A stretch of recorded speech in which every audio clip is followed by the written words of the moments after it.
কেমন আছেন সবাই? আশা করি ভালো আছেন। আজকে মঙ্গলবার 29 এপ্রিল 2025 প্রথম আলো নিয়ে হাজির হয়েছে। দেখেন, আজকে আপনারা জানেন যে ইএস চাকেরকে যেই হত্যা মামলা দেওয়া হয়েছে সেটার এগেনস্টে মোটামুটি ভালোই আপনার আলোচনা হচ্ছে। যাই হোক, সংবাদ সম্মেলনে আপনার আইজিপি বলেছেন মামলা হলে কাউকে গ্রেপ্তার হয়রানি নয়। এরপরে হচ্ছে আপনার 4 রাত ধরে গোলাগুলি হচ্ছে কাশ্মীরে, পাকিস্তান এবং ভারতীয় আপনার সৈন্যদের মধ্যে। এখানে একটা মজার ব্যাপার হচ্ছে 5ই আগস্ট বাংলাদেশের আপনার পট পরিবর্তনের পরবর্তীতেই আপনার সবচেয়ে আপনার ফ্রন্ট লাইনে চলে আসে পাকিস্তান। বাংলাদেশ পাকিস্তানের সাথে ভালো একটা সম্পর্ক উন্নয়নের দিকে আগাচ্ছিল। আপনার ডক্টর মোহাম্মদ ইউনূস সার্ক পুনরায় এটাকে রিভাইভ করার জন্য কাজ শুরু করছে।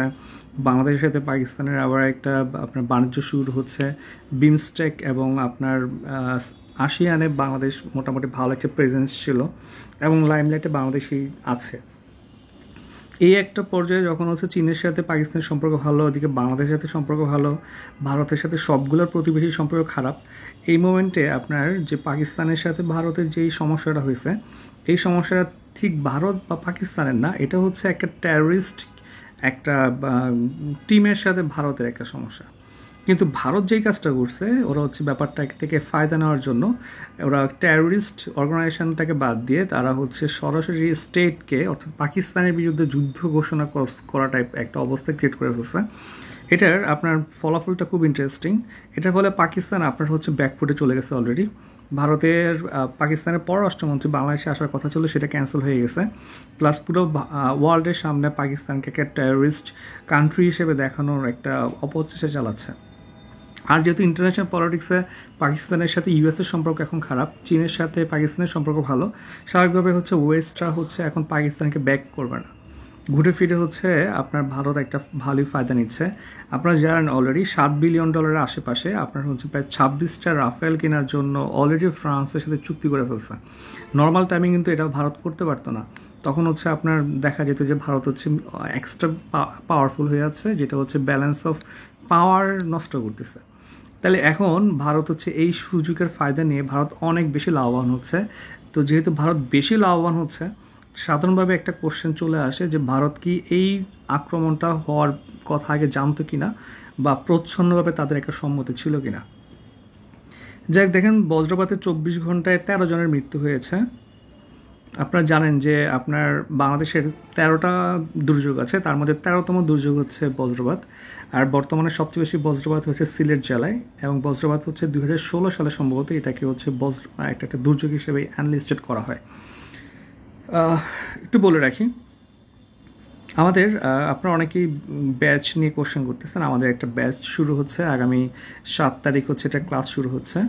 সো এটা আপনার কন্টেন্টটা হচ্ছে বাংলাদেশ বিষয়াবলী, ইন্টারন্যাশনাল, ইথিক্স এবং হচ্ছে জিওগ্রাফি, এই 4টা সাবজেক্টের আপনার 70 নাম্বারের উপরে একটা ব্যাচ থ্রো হবে। অর্থাৎ আপনি যদি কোর্সটা করেন সেক্ষেত্রে আপনার জন্য 70 নাম্বার মোটামুটি ইজি হয়ে যাবে। এটা হচ্ছে আমাদের লাস্ট ব্যাচ পরীক্ষার আগে, এরপরে জিকের কোনো ব্যাচ আসবে না। এটা জিকের সেকেন্ড ব্যাচ 47-এর, এবং হচ্ছে second and last batch. So আশা করতেছি আপনারা অসাধারণ একটা ব্যাচ পাবেন। তবে একটু বলে রাখি, একদম ফ্রেশার যারা আছেন, যাদের প্রিপারেশন একদম জিরো, তারা ভর্তি হবেন না। কারণ এটা একটা রিভিশনাল ব্যাচ এবং আপনার কিছুটা প্রিপারেশন থাকা লাগবে। হ্যাঁ, অনেকে হচ্ছে আপনার জাস্ট পরীক্ষার 1 মাস আগে 2 মাস আগে ভর্তি হয়, ঠিকঠাক ক্লাস করে না। এই টাইপের স্টুডেন্টকেও দয়া করে ভর্তি হবেন না। আর ভর্তি হতে পারবেন 7 তারিখ পর্যন্ত। ডিটেলসে দেওয়া আছে, ভিডিও ডেসক্রিপশানে দেখলে পেয়ে যাবেন। আমরা সেকেন্ড পেজে যাই। হজ অ্যাপ লাভবাইক উদ্বোধন করলেন প্রধান উপদেষ্টা। লাভবাইক অ্যাপের মাধ্যমে আপনারা বাংলাদেশ কিংবা হচ্ছে সৌদি আরবের ক্লাইমেট সম্পর্কে ধারণা পাবেন, আবহাওয়া এখন কেমন আছে, তারপর হোটেল বুকিং থেকে শুরু করে আপনার প্লেনের শিডিউল থেকে শুরু করে সব কিছু মোটামুটি এই অ্যাপের মাধ্যমে পেয়ে যাবেন। এবং অ্যাপটা সম্ভবত বাংলায় হচ্ছে। সো এটা খুব ভালো একটা উপকারী অ্যাপ হতে আছে হজ যাত্রীদের জন্য। স্টারলিংকের লাইসেন্স অনুমোদন করলেন প্রধান উপদেষ্টা। প্রথম দক্ষিণ এশিয়ার মধ্যে শ্রীলঙ্কা হচ্ছে প্রথম যেখানে স্টারলিংক আছে, এবং সেকেন্ড হচ্ছে বাংলাদেশ। মানবিক করিডোর নিয়ে সরকারের কথা বলে নেওয়া উচিত ছিল। মানবিক করিডোর নিয়ে মোটামুটি ভালোই একটা স্ট্রেসে পড়ে গেছে গভর্নমেন্ট। আপনারা জানেন যে রাখাইন স্টেটের ওইখান দিয়ে আপনার যেই আপনার ফুড সহ শুরু করে নিত্য প্রয়োজনীয় যে ইমার্জেন্সি প্রোডাক্টগুলো আছে সেগুলো নেওয়ার জন্য বাংলাদেশ হচ্ছে একটা করিডোর দেওয়ার কথাবার্তা হচ্ছে, এবং আমাদের পররাষ্ট্র উপদেষ্টা বলছে আপনার এটা নিয়ে জাতিসংঘের সাথে কথা হয়েছে বা মিটিং হয়েছে।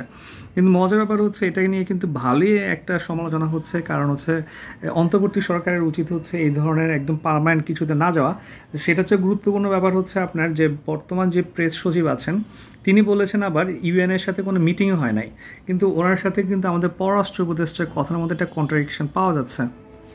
ব্যাপারটা কিন্তু খুবই সেন্সিটিভ, এবং এটা কিন্তু আপনি একদিনেই অফ করে দিতে পারবেন না যদি শুরু হয়। আচ্ছা দেখেন, করিডোরের সিদ্ধান্ত হলেও শর্ত নিয়ে আলোচনা চলছে। দেখেন এখানে বলা হয়েছে আপনার হচ্ছেন আপনার সিদ্ধান্ত হয়ে গেছে করিডোর নিয়ে, আবার বলতেছে হচ্ছে আজকে আবার ইনফরমেশনটা ওরা চেঞ্জ করছে গভর্নমেন্ট স্টেটমেন্টটা। এটা কিন্তু এখানে আসলে অনেক বেশি ডিসকাশন হওয়ার প্রয়োজন আছে। 4 নম্বর পেজে পরীক্ষা আসার মতো তেমন কিছু নাই, 5 নম্বর পেজেও তেমন কিছু না, আপনারা পড়ে নিতে পারেন। 6 নম্বর পেজে দেখেন চীনা কমিউনিস্ট পার্টির সঙ্গে এনসিপির বৈঠক হয়েছে, এর আগে জামাতের সাথে হয়েছিল।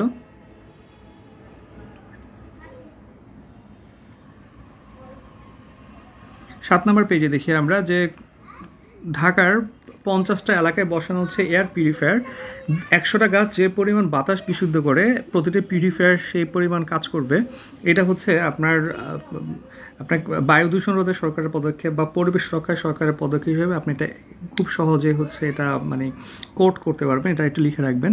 এবং হচ্ছে আপনার এই পুরোটা কিন্তু হচ্ছে ফাইন্যান্স ডোনেশনে আসতেছে, সরকার বা প্রতিষ্ঠানে কোনো টাকা খরচ হচ্ছে না এটার পিছনে।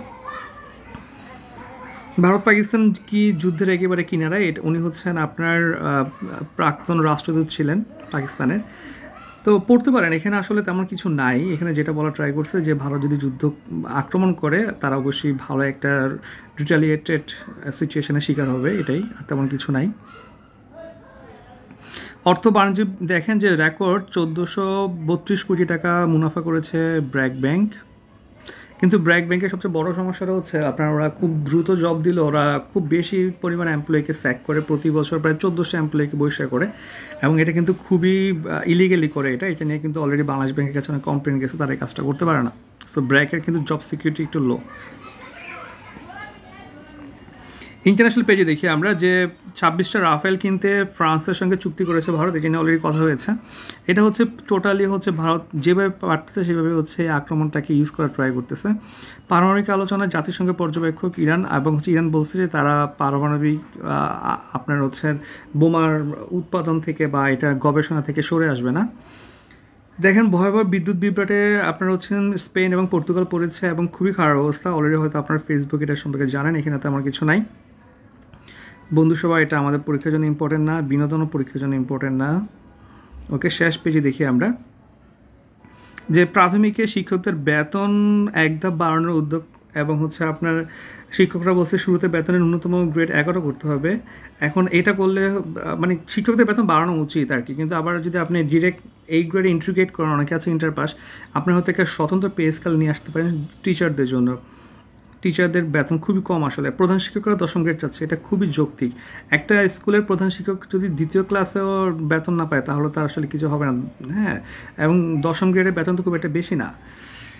যাই হোক, সো টিচারদেরকে রেসপেক্ট করতে হবে। আপনি যদি টিচারদেরকে রেসপেক্ট না করেন তাহলে আসলে আমাদের একটা রেসপেক্টেড জেনারেশন গ্রো করবে না। হয়তো আমরা ইরেশ জাকেরও আসামি, বিষয়টিকে বিরক্তিকর বললেন সংস্কৃত উপদেষ্টা। এই হচ্ছে আজকের প্রথম আলো। সবাইকে অসংখ্য ধন্যবাদ।